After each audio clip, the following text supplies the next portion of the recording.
Hi guys, happy Sunday. So today we are making one of my favorite ways of eating broccoli, and it's a gratin of broccoli with bechamel sauce. I had some bechamel sauce in the freezer, so I just thought it's not the best, but it works just fine for this recipe. So I have here some fresh broccoli from the market. First step, I'm going to steam the broccoli for 5 to 10 minutes. It really depends how big your florets are. I like smaller florets, so when I wash them, when I rinse them, they've been soaking for a while. I like to make the floret really small because I have a complicated relationship with broccoli. So I like to steam them rather than blanch them because they keep their nutrients instead of just, wasting them in the water that I'm going to throw away. So steam them. Check on them. They have to still hold their crunch, but be softer.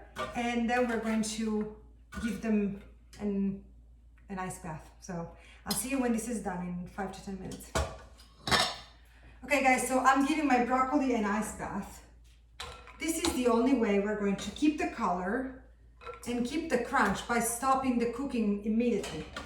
I know that this is not I'm not teaching anything new, but I don't know why cooking broccoli for me is difficult.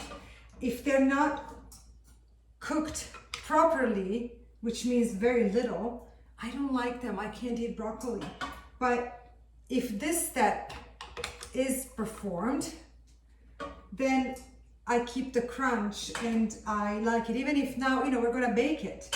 And so, but I think that even when you bake it, so even when it's going to be very cooked, it's important to keep the initial crunch and the color. This color is gonna be here. Now, once it's inked in, I don't even know if it's a term, but then we're gonna keep this beautiful color even when we bake the broccoli. So I'm just gonna let them cool down completely with the ice, and then we're going to drain them, pat them dry, and proceed with the next step. Okay guys, so I have pat dried this broccoli. Meanwhile, to tell you the truth, I went and got gelato with Catherine and Ben and our friend Erica, safely from a distance, and I bought new earrings. So anyway,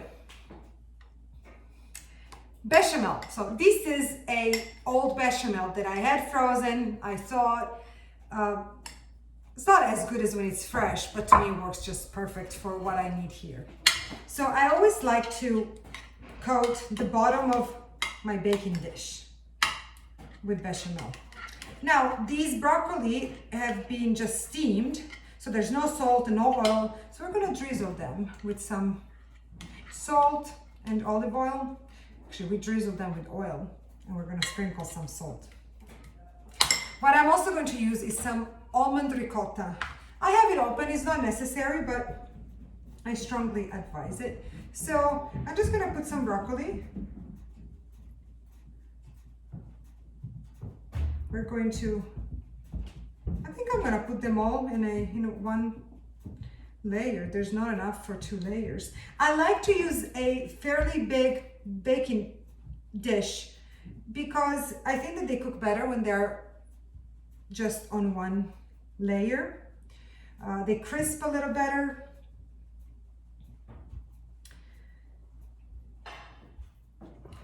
Don't forget that there's a show tomorrow, okay? We're gonna have a Meatless Monday Italian style. We're making meatless meatballs with mushrooms. It's a cool dish that I tried the other day. So don't miss it, 5 p.m. Pacific Standard Time on Instagram Live. And remember that on February 3rd, there's our Zoom event with Lizana Wallens about the healing power of food. You really don't wanna miss that. The link is in my bio. It's $10 for a ticket, and I promise you it's going to be worth it. Salt, drizzle some olive oil.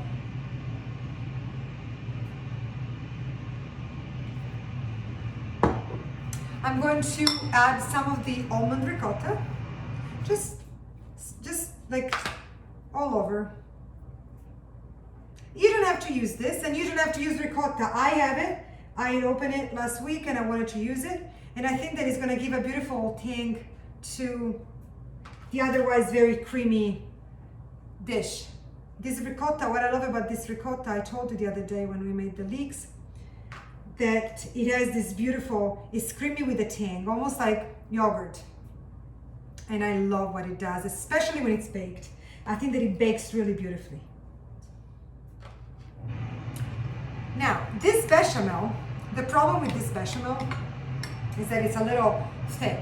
So, it's a little thick. So I'm going to add some milk to it and make it a little bit more creamy so that I can spread it all over the broccoli.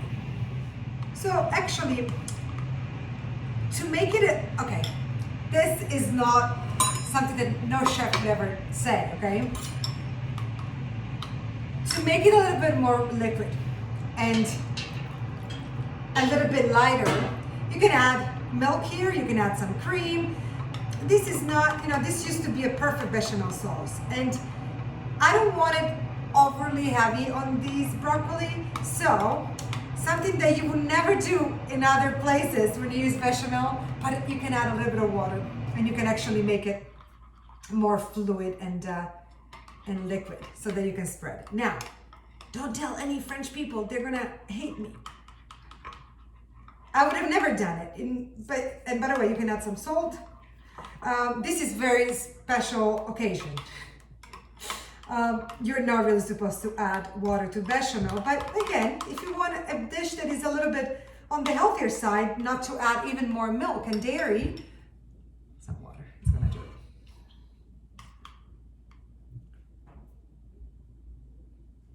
I'm just gonna drizzle some. I have been upstairs giving Catherine a bath.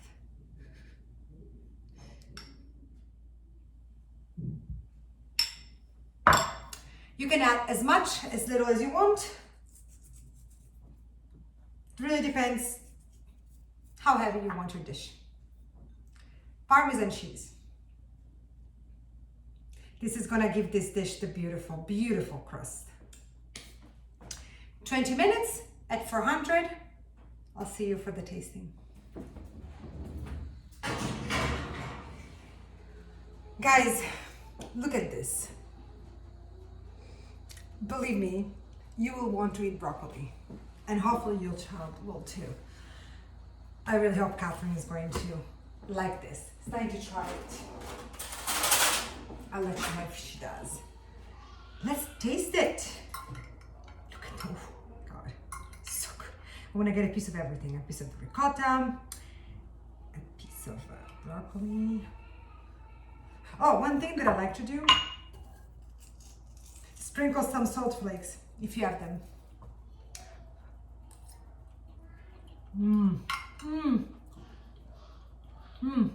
Guys,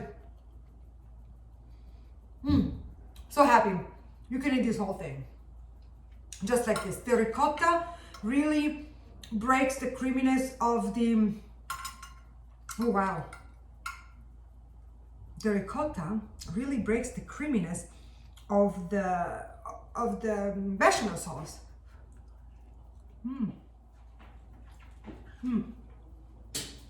This is good, you guys. I should have made it on the show. This is so good. Well, I'll see you tomorrow on the show. Meanwhile, bon appetito, guys. Just the smell makes me happy.